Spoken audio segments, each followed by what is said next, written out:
Bonjour, mon nom c'est Gilles Ospier, je suis le directeur de la société Agilos.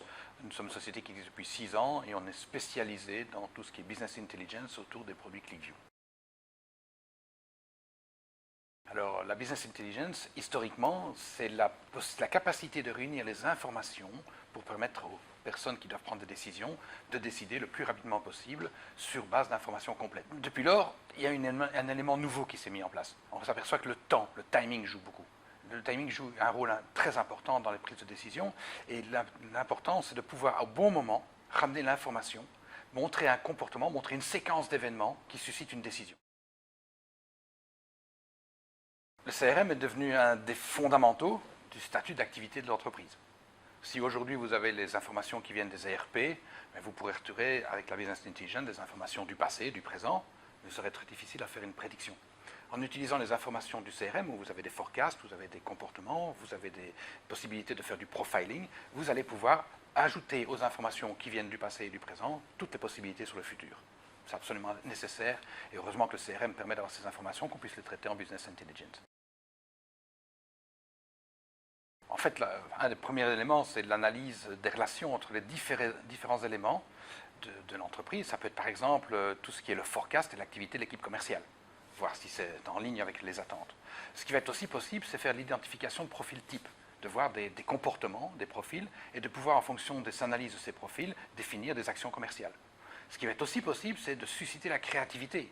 Si en dehors des règles classiques, on peut observer qu'il y a eu des comportements d'achat, eh bien, pouvoir analyser ces comportements et pouvoir mieux focuser sur certaines personnes qui correspondraient à des achats, faire du cross-selling, etc. On va aussi pouvoir faire une extrapolation basée sur les faits réels, sur les analyses de comportement, mais pouvoir aussi définir qu'est-ce qui pourrait se passer et comment on pourra mieux orienter toutes les ventes. Et enfin, un autre exemple, c'est la vue à 360 degrés du client. Avoir cette vue sur toutes les analyses, mais pouvoir regrouper dans un CRM, les informations et pouvoir, avec la business intelligence, mettre en parallèle les informations qui viennent aussi bien du support, du helpdesk, que de la consultance et des projets qui sont faits, que du forecast qu'on a chez un client. Cette vue globale, le CRM apporte les données et la business intelligence les traduit en vue, en réalité qu'on puisse observer et vraiment analyser ensemble.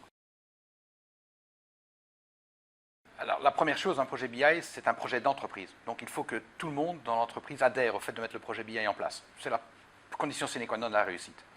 Un deuxième, c'est d'avoir des résultats rapides. L'ère des data warehouses qui prenaient 1 an, 18 mois avant d'être créés, de pouvoir intégrer après les utilisateurs, c'est fini.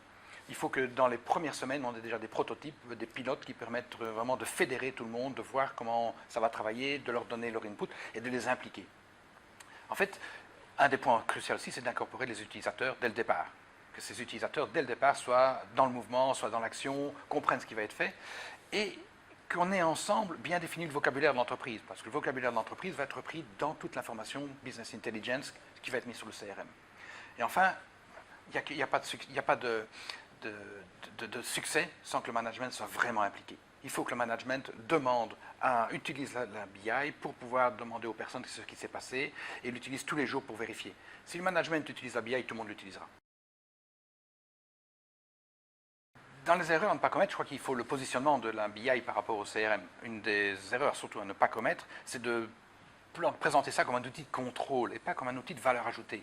La BI, sur le CRM, c'est pour ajouter de la valeur, c'est pour donner à l'utilisateur de la créativité. C'est pas du tout pour le contrôler. Et ça, c'est un des points qui est vraiment crucial.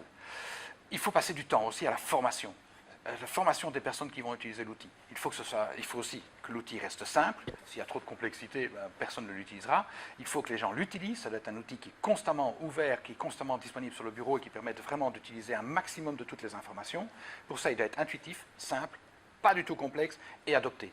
Alors l'adoption se fera avec les utilisateurs parce qu'on aura mis les trainings en place, on aura mis la formation qui va leur permettre vraiment de bien pouvoir dominer l'environnement.